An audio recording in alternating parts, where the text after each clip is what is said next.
হয়ে গেছে।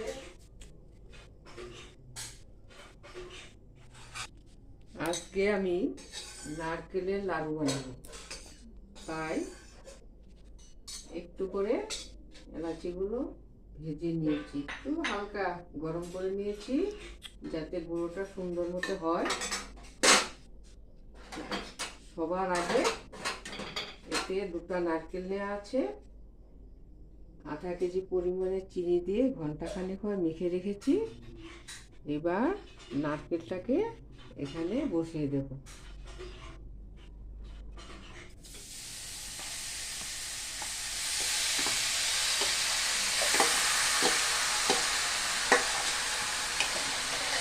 একটু সামান্য বাড়িয়ে নিচ্ছি।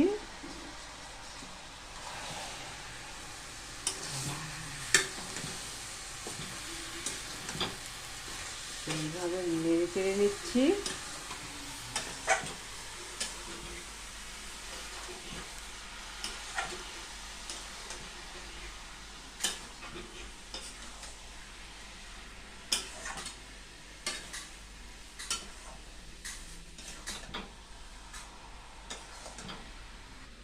এইভাবে কিছু সময় নারকেলটাকে ভেজে নিতে হবে যাতে সুন্দরভাবে আঠাটা হয়ে যায়, যাতে লাড়ুটা বানাতে খুব সহজ হয়।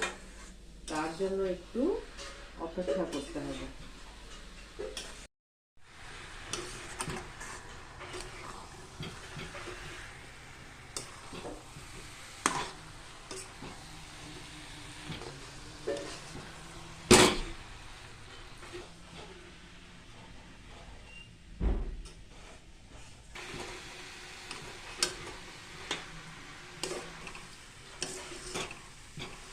লাড়ু পাকানো প্রায় হয়ে আসছে, অল্প সময় বাকি আছে, কিছুক্ষণের মধ্যেই এটা হয়ে যাবে। নারকেলটা অনেকখানি আঠার দিকে চলে আসছে, দেখতেই পাচ্ছেন সব একসঙ্গে মিশে গিয়েছে। আরও মিনিট 5 মতো লাগবে।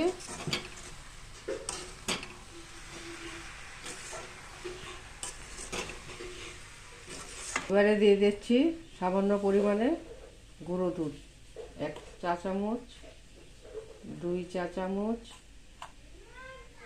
3 চা চামচ গুঁড়ো দুধ এবং ভেজে রাখা এলাচির গুঁড়ো।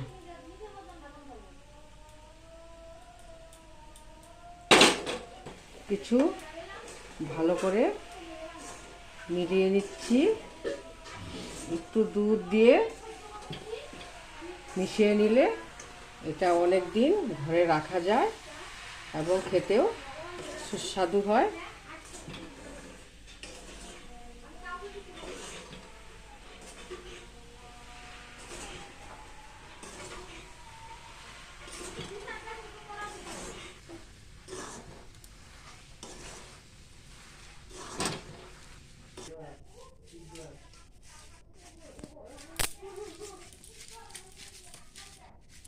নাড়ু বানাবার আগে এইভাবে অল্প অল্প করে নিয়ে হাতা দিয়ে এইভাবে নেড়ে চেড়ে একটু মেখে ঠান্ডা করে নিতে হয়।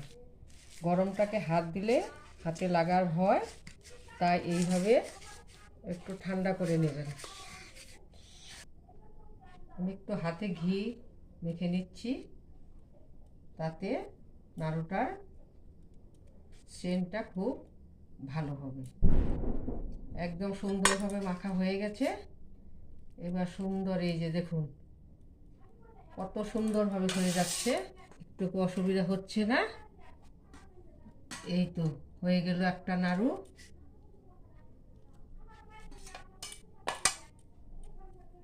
দেখো বন্ধুরা, আমার লাড়ু একদম কমপ্লিট হয়ে গেছে।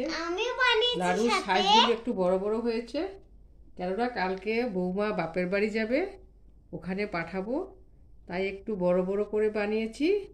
কয়েকটা নাড়ু একটু ছোট পরিমাণে বানিয়েছি, ওই ছোট নাড়ুগুলো আমার নাতনি খাবে। নাড়ুগুলো খুব শক্ত হয়েছে, খুব সুন্দর হয়েছে, পড়লে ওই যে ভাঙবে না, খুব সুন্দর হয়েছে, ফুটফুটে হয়েছে। তাই যদি আপনাদের ভালো লাগে থাকে, আপনারাও ঠিক বাড়িতে এভাবে নাতনিকে দিলাম খাবার জন্য। কেমন হয়েছে খেতে? ভালো হয়েছে? হ্যাঁ। এলাচির সেন্ট পাচ্ছো?